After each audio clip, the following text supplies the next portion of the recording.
Bien, doctor Luis Lamas Pucho, muy buenos días, gracias por atendernos, gracias por la espera, doctor. ¿Qué tal? Muy buenos días. Muy buenos días.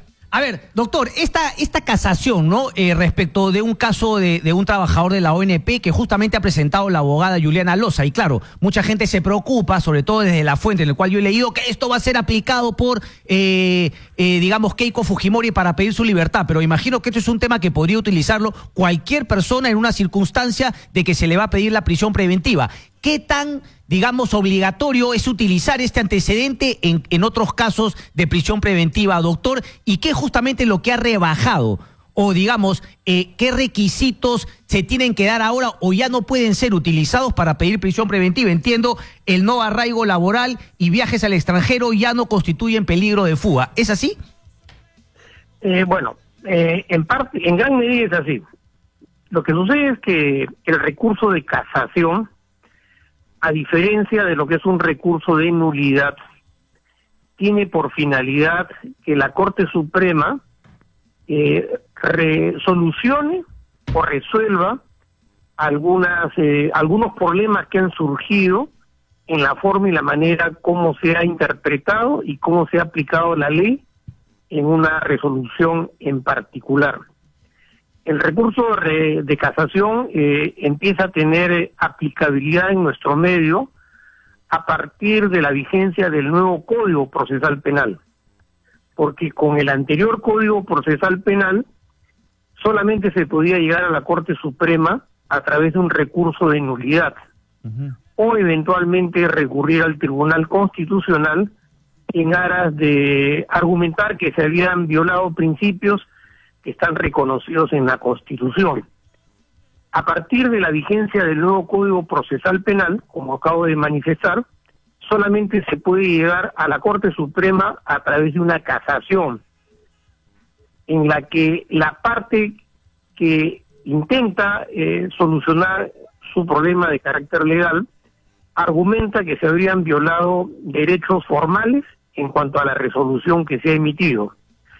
Lo que resuelve la Corte Suprema, tanto en lo referente a la casación como en otras decisiones, tienen que sentar un precedente significativo en cuanto a las distintas resoluciones que se emiten a nivel nacional, porque entendemos que la Corte Suprema es la máxima instancia del sistema de justicia, y como consecuencia de eso, lo que resuelve la Corte Suprema debe servir como precedente para que todos los jueces, todos los abogados y todos los ciudadanos tengan como una especie de brújula lo que ha resuelto la Corte Suprema, y a partir de ahí los distintos jueces en las distintas instancias apliquen lo que ha resuelto la Corte Suprema. Correcto.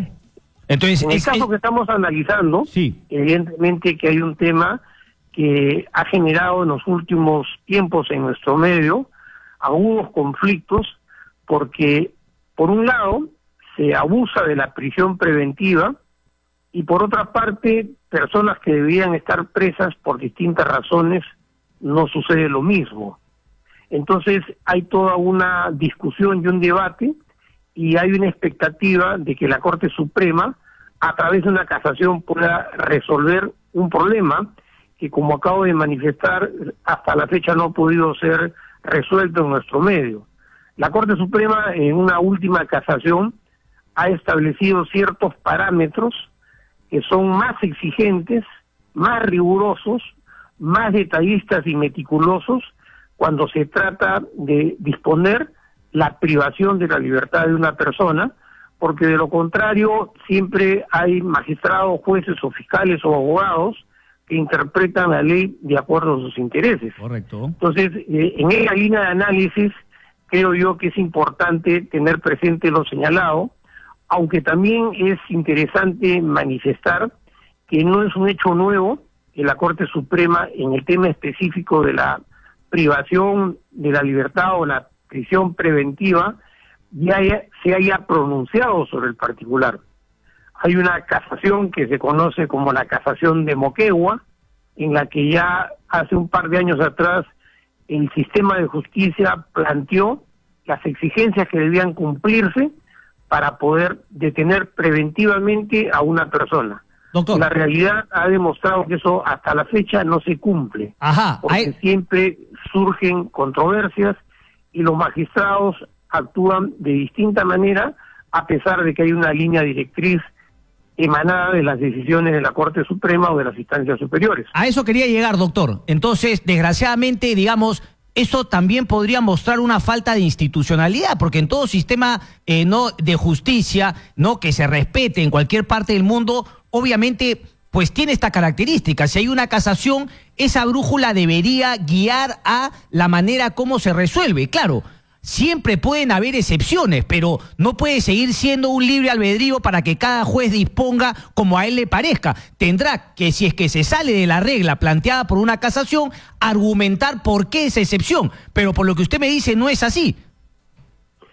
En efecto, como tú acabas de manifestar, hay una abundante legislación por parte de la Corte Suprema, a través de los recursos de nulidad, a través de las casaciones, a través de los plenos jurisdiccionales, y por otra parte, no solo la Corte Suprema, sino también el mismo y el propio Tribunal Constitucional ya ha sentado precedentes bastante esclarecedores sobre las exigencias para privar. La práctica, desgraciadamente, denota que muchas de estas disposiciones y principios establecidos no se cumplen porque la coyuntura política marca el derrotero, porque hay presión de los grupos de poder económico, porque a veces hay una mala manipulación por parte de los abogados. De la prensa. Y volvemos a lo mismo, ¿no?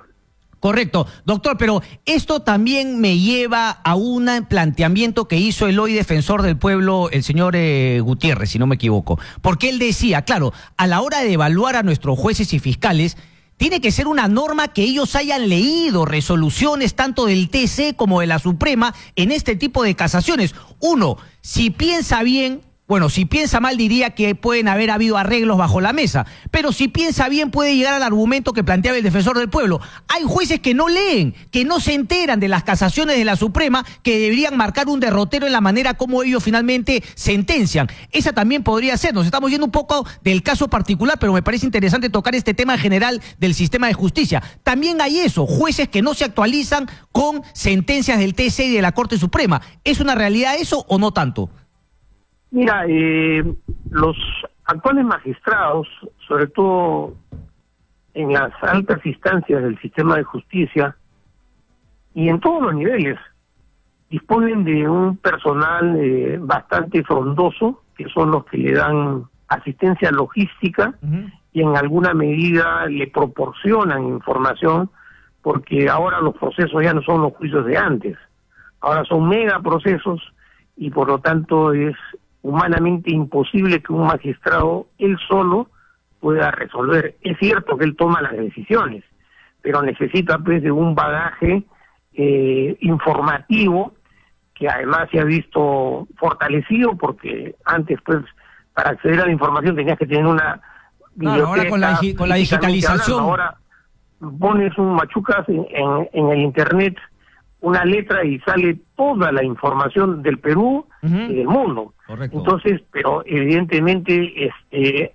más allá de lo que dicen las normas, yo creo que lo más importante es las decisiones de los magistrados, porque son seres humanos, y a partir de lo que decide cada juez es donde realmente se marca un derrotero.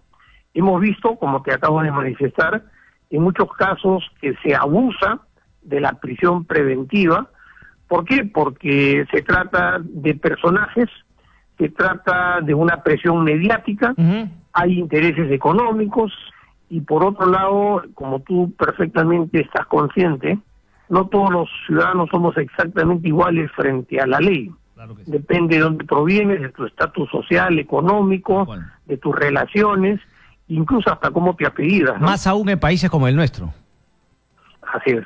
Correcto. ¿No? Ahora, doctor, para terminar, digamos, no vamos a decir el relajo, ¿no? Sino, digamos, el aumento de requisitos para dictar la prisión preventiva, no arraigo laboral y viajes extranjeros no constituyen peligro de fuga, me parece que están únicamente dirigidas al peligro de fuga, más no a la figura de obstrucción de la justicia. En este caso particular de la nota de la República, claro, me parece que la situación de Keiko no tendría que variar mucho respecto a esta casación, porque claro, el énfasis se le da al peligro de fuga en esta casación, no a la obstrucción de la justicia, que son las dos características para la prisión preventiva. Mira, varios aspectos, ¿no? Cuando uno analiza la resolución que se derivó a partir de la apelación, porque la prisión preventiva se dispone a través de un juez de control, el doctor Carguancho, y a partir de ese momento se interpone un recurso de apelación para que sea una sala superior la que confirme o la que revoque la decisión del juez de haber dispuesto una prisión preventiva. Cuando uno analiza esta resolución, realmente se sorprende, porque de la misma lectura, a lo largo de la misma lectura, uno empieza a concluir que efectivamente la decisión de la sala va a ser revocar la prisión preventiva, y sin embargo, la resolución final es confirmarla.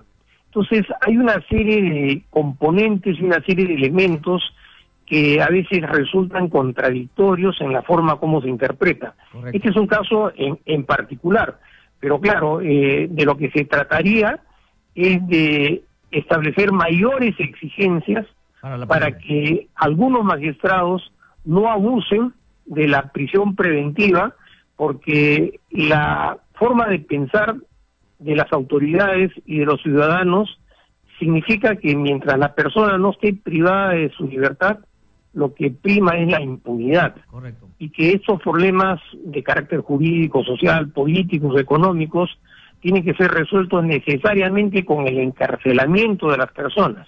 O sea, en última instancia, la privación de la libertad se convierte en el eje de la política de Estado, y que además los medios de comunicación y la sociedad, ante el descontrol en materia de seguridad y como consecuencia de que la corrupción continúa y la delincuencia está en todas partes, entonces hay un juego de mentalidades para que en el centro de toda esta discusión siempre esté primando la privación y el encarcelamiento.